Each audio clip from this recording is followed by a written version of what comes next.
In the beginning, there were 13 gods. Probably. You see, it's implied that Orstera and Celestia are on the same planet, with the same overarching creation story. However, only the 8 main gods have mythology in Octopath Traveler 2. The concepts of Orsa, Galdera, and Finis are not known in Celestia, the continents where the second game takes place. But regardless, they can still be considered canonical, if just not mentioned in this game. We will talk about this a little more later. For now, we'll start here. Here being an unknown year, where a god named Vide the Wicked comes in. The island of Vidania was claimed as their throne, and they waged a war against the 8 gods of Celestia. 7 of the gods were gravely wounded, perhaps lethally, perhaps not, as death to a god is not the same thing as death to a man. That left Aelfric, the Flamebringer. Aelfric had experience with facing evil, and with the power of his fallen siblings, he fought Vide into a corner, and with the power of his sacred flame, he sealed the wicked god away, sinking Vidania into the ocean, where it would be lost to time. And from there, the gods never again visited Celestia. Were they gone in a deep slumber, or had they simply abandoned the remaining people? That answer, too, has been lost to history. And unfortunately, much of our knowledge from this game is equally lost in the timeline, as unlike the first game, we don't have an official timeline here. Because of that, some of these events in the story may take place in a slightly different order than I portray them. Additionally, we don't know the years of these events, so I'm simply going to speak of them in terms of years before the game starts. The most clear example of this lost history comes from Darkest, the most influential man in all of Celestian history. Not only are his exact acts and life unknown, but we don't have a firm date for his lifetime either. The closest we can approximate is that Darkest lived somewhere from 400 to 800 years before the events of Octopath Traveler 2 take place. Given the title of Ark Mage, Darkest was a polarizing character. Scholars now look at him with awe, thinking him a genius and a man who discovered the one true magic. But at the time, Darkest was much more than a scholar. Most likely, he never obtained the one true magic. Instead, he likely harnessed the powers of Vide, which had begun leaking from his prison in Vidania. Using this unnamed power, Darkest created a massive crater, presently known as the Pit of Darkest. A massive cavern that has baffled scholars for generations and sparked the rumors that Darkest must have had the one true magic, for no other known power could have created such a natural disaster so quickly. But how did Darkest obtain such mighty power? Well, at some point in his life, he heard rumors of a curse that haunted the islands that are now known as Toto'haha. Every 400 years, Vide's power rose to a climax, allowing the powers of the shadow to stir and transform monsters. Darkest, upon hearing of this power, traveled where Vide's power was nearing that peak, and approached the Dark God at the Rifted Rock. Here, he was able to commune with Vide, and the two made a pact. Power in exchange for service. With his newfound destructive power, Darkest offered a transformation to the humans who inhabited the island. Strength, with the price being their humanity. The greedy people of Toto'haha took it. They accepted the strength as they fought off the beasts of the Scarlet Moon, and though they won the day, they paid a different price. They had transformed into beastlings, a half-human, half-monster species. While stronger than humans, their lifespans were greatly shortened. They turned carnivorous, no longer being able to support themselves with farming. And most impactfully, they were separated from humans in appearance, frightening most non-beastlings, leaving to forced isolation until recent history. With his new powers, Darkest began amassing followers, including one woman named Arcanette, establishing her as the leader of the Moonshade Order, and gave her charge to see Vide revived no matter the cost. He also produced a vessel, an unborn child named Claude. His own grandson, Darkest easily infused the unborn child with the blood of Vide the Wicked, giving him agelessness, just as he had given to Arcanette. With Vide's revival in motion, Darkest also had his own children, and with his now corrupt blood, these children would eventually become warlords and great fighters, with an itch to kill, to wage war, and with the strength to defeat any who stood before them. And yet, at some point in history, Darkest brought hordes of shadow monsters upon a humble village, clearly confident that none could stand in his way, despite being separated from the rest of the Moonshade Order. While nearly everyone fell before his mighty power, it only takes a single hero to stop evil. A man named Cal, a humble man with a pure heart, confronted Darkest. All logic dictates that Cal should have fallen, and yet he didn't. Did his power come from his pure heart? Did it come from experience or sheer luck? Was he chosen from Alfric himself to save Celestia? We don't have the answer. What we do know is that somehow Cal called upon the sacred flame, and using it, Darkest was slain. The endless darkness was pushed back, and the sacred flame split into 4 sparks, each one rededicated to sealing Vide away. The followers of Cal would take on his name, becoming the Cal people, the keepers of the flame.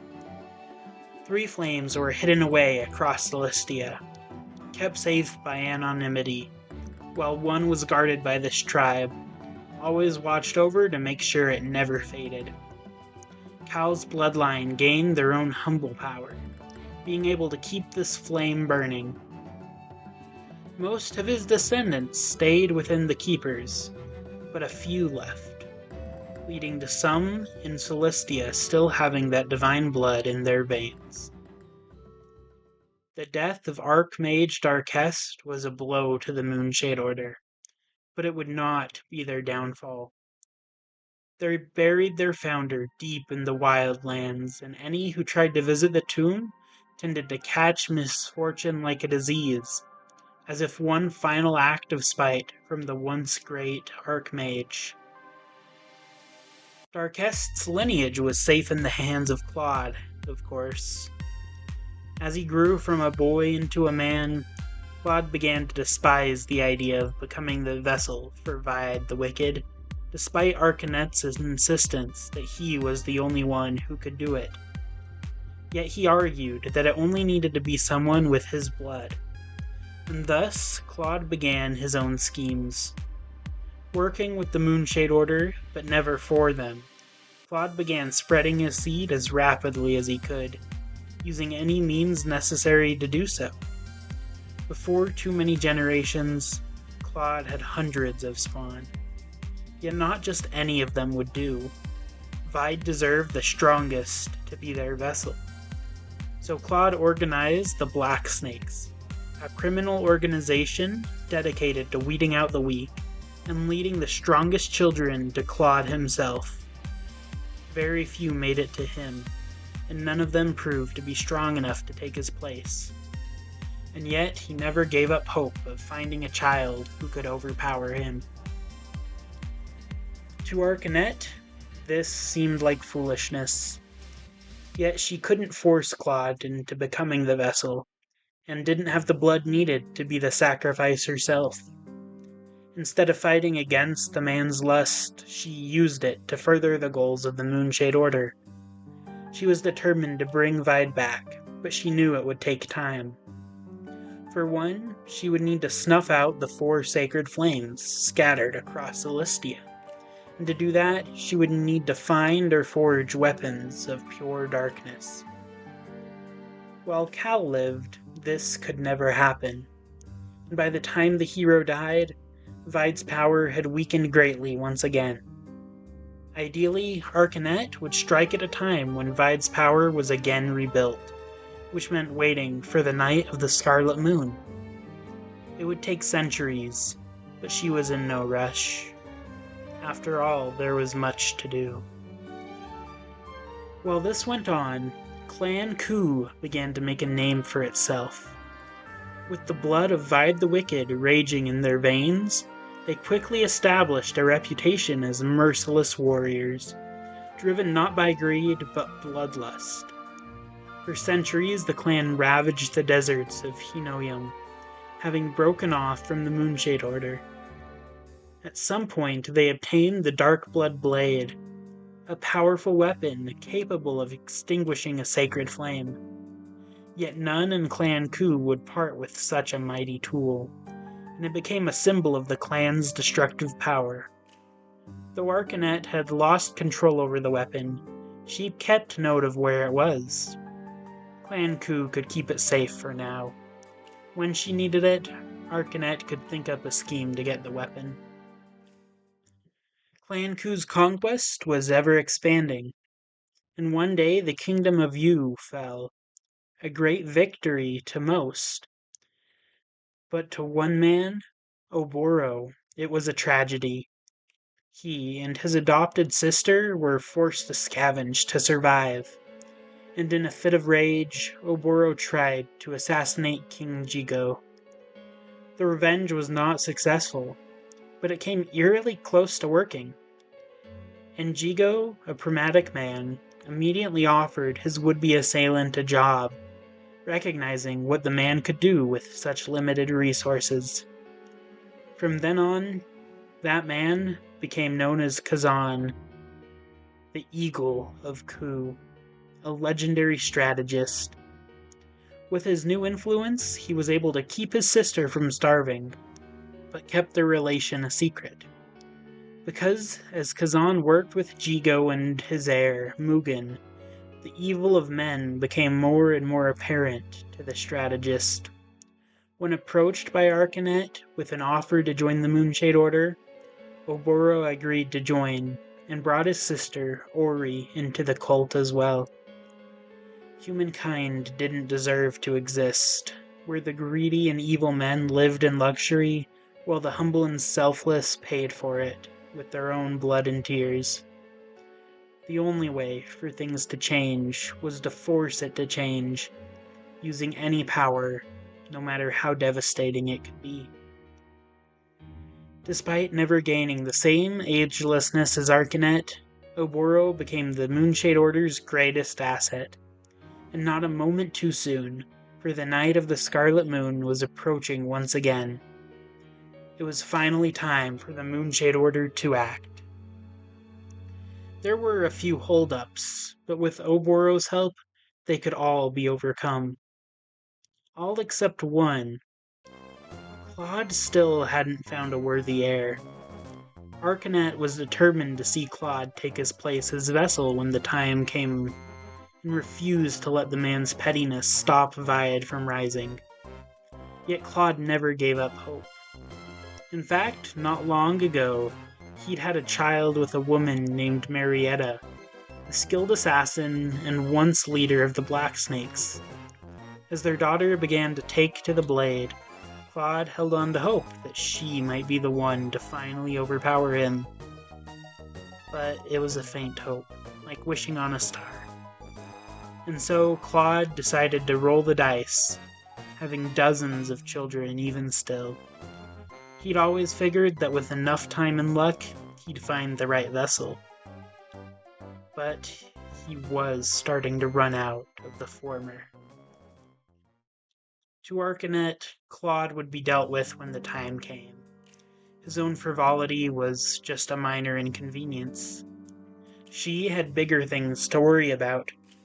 More pressing, she needed a plan to destroy the sacred flame. Oboro offered to focus on the western flames, both of which had been located. One of the flames was located just outside of Ku's capital city, where a dark blood weapon happened to be as well.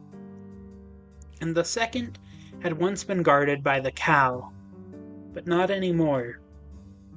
Arcanette had recruited the majority of a local town into the Moonshade Order, and had led a massacre of the Cal people, leaving only a single survivor. The Felsung ruins were now completely abandoned, and the flame was vulnerable. Finding the needed weapon to extinguish the flame might prove problematic, however. Luckily, that sole survivor of the Cal massacre might just be the tool they needed to get that weapon. Dana was only a child when the massacre took place, and massacre was the right word for the event. The Cal people were pacifistic, and fell easily to the mob that came against them. All the while, Dana prayed to her gods, begging them to protect the people who had dedicated their lives to defending the flame. No help came, and the keepers of the flame were gone. Fueled by her father's last request, Dana determined to get revenge of those who had wronged her. And to this child, that was more than just the mob members. She wanted revenge against the gods who had forsaken her people. And so she went straight to the strongest military she knew of, that of the Knights Ardente. She trained under them, rising their ranks, and all the way plotting her revenge. And without knowing it, she put herself in the perfect position for Arcanette to manipulate her. Lady Mint was the perfect cleric in the Church of the Sacred Flame. Soft-spoken, kind, and dedicated to her religion, no one would ever suspect that she was secretly an ancient witch, dedicated to bringing Vide back from his prison. Arcanette's position was perfect for several reasons. For one, it gave her easy access to the third sacred flame. It also put her in a position of guidance, allowing her to manipulate those she deemed useful. Dana, now going by Caldana, was one of these she manipulated. Sweet Lady Mint told Caldana the legends of Darkest summoning the Shadow, a dark power that would surely wipe out all people, including those who had betrayed her people, and might even reach into the realm of the gods. But that would require creating the Book of Night, an ancient tomb of dark powers. Caldana was caught as surely as a fish on a hook. The woman began assembling the tome, a tome that would be essential in creating the Dark Blood grimoire, the tool needed to extinguish one of the sacred flames. Everything was going quite well for Arcanette. Caldana and Oboro were forging the final weapon for her, meaning that there were just two things she still needed to do. The first was to locate the final flame, with its location lost to time. Luckily, the perfect pawn was in place. Tansy had always loved the art of performance. Though she'd never been able to perform in a play herself, she dreamed of one day crafting one. As she worked long hours making candles, her thoughts wandered into making the perfect story. And for a moment in time, it looked like it actually might happen. Odner, a well-renowned actor and childhood friend of Tansy, stumbled across the draft she had written and was immediately impressed. Determined to turn her dream into reality, Odner and Tansy practiced together, often, growing closer until one peaceful night, Odner proposed. Overwhelmed with joy, Tansy accepted, and they held each other on the rooftop of a local chapel, falling asleep in each other's arms. Odner never woke up. Whether his death was caused by natural causes or something more sinister, we don't know. But what we do know is that Tansy was devastated. In one moment, her future was gone. The man she loved, and the man who could have enabled her dreams to come true, was dead.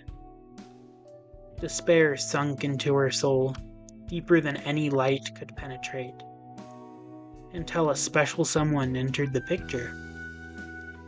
Lady Mint, the perfect priestess, comforted Tansy through her grief, manipulating her slowly, and within a few months, Tansy had forgotten completely about Odner. The only person she cared about now, the only love she held, was for the wonderful priestess. And so, when Mint asked her to search the world for a mythical flame, Tansy eagerly agreed, happy to help her new love. She set off, met up with a group of traveling performers, and would eventually find the sacred flame in the ruins of Toto'haha. Of course, Arcanette didn't stop there. After all, there was still one force she worried about.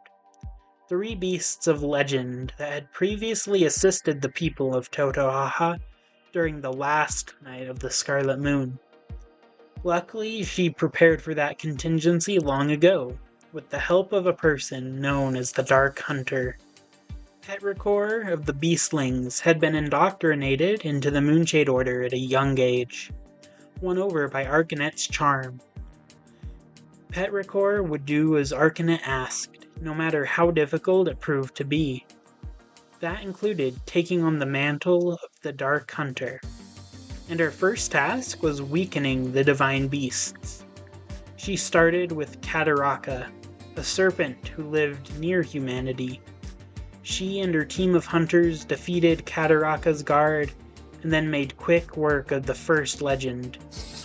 Kataraka was killed, leaving behind only an egg, and a single surviving servant to watch over the heir.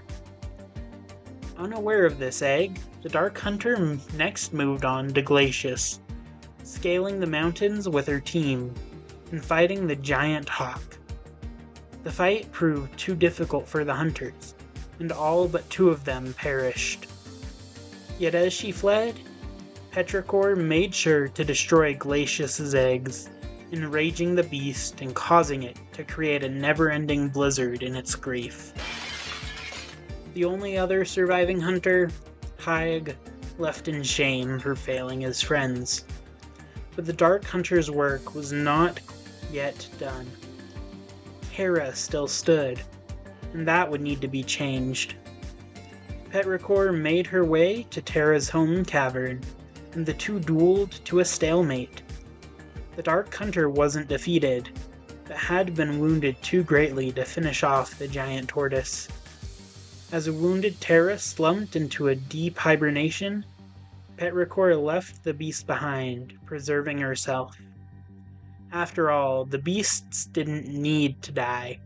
They simply needed to miss the next night of the Scarlet Moon, which was now only a decade away.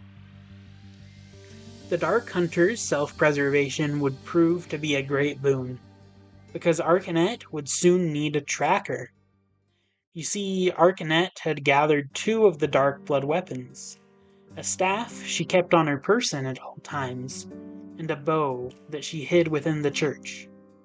With so many secret compartments, being under constant guard by Narts Ardante, and being the last place someone would look for a wicked weapon, Arcanette figured it was as good a place as any to hide the Dark Blood bow. She was right, until Roy came along.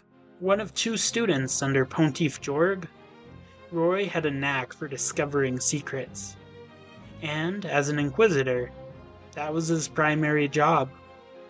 One could say he was too good at uncovering secrets, because about 5 years before the game starts, Roy found the Dark Blood bow.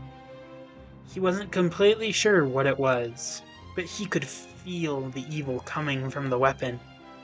And worse, he knew that only a high-ranking member of the church could have snuck it into the chapel. After giving a very brief explanation to Temenos and the pontiff, Roy ran with the bow, desperately trying to keep it from those who would use it for wicked purposes. Roy was determined, but the Dark Hunter was more skilled. And more than that, she had dedicated her entire life to serving Arcanette, and would not let the hunt end until she found her mark.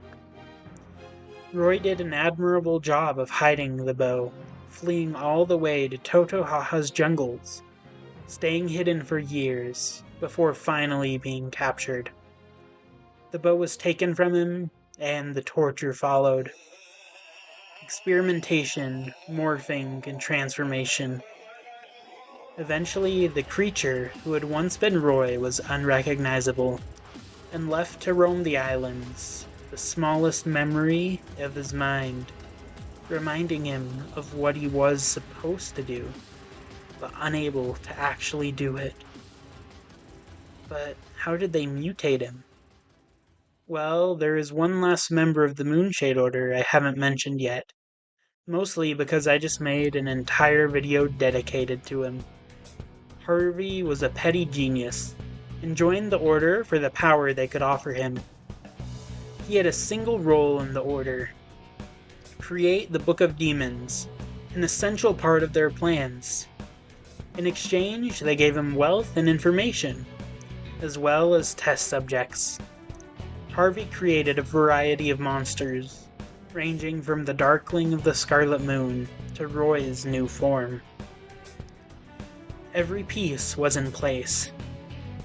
Oboro planned a coup and coup, a scheme that would hopefully free up the Darkblood Blade.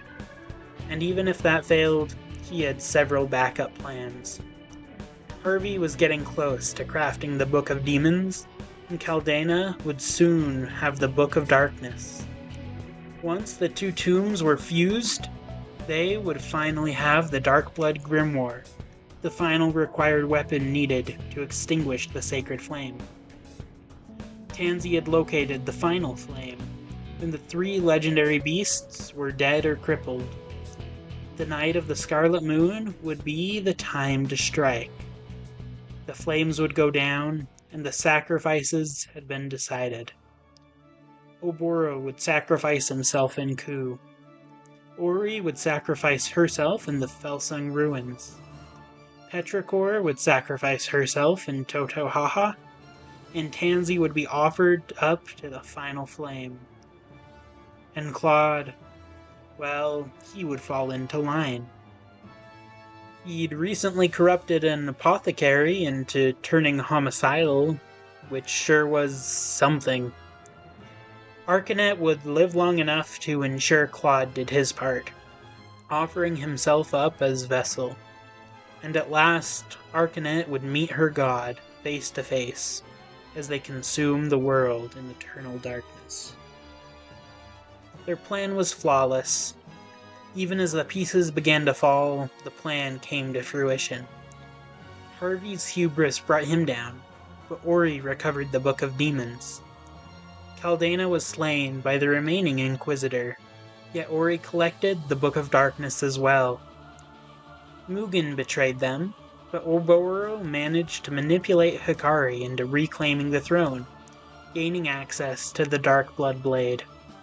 And even as Ochette managed to gather the three legendary beasts, the precaution proved unnecessary, as the Dark Hunter managed to extinguish the flame in the chaos. But then disaster struck.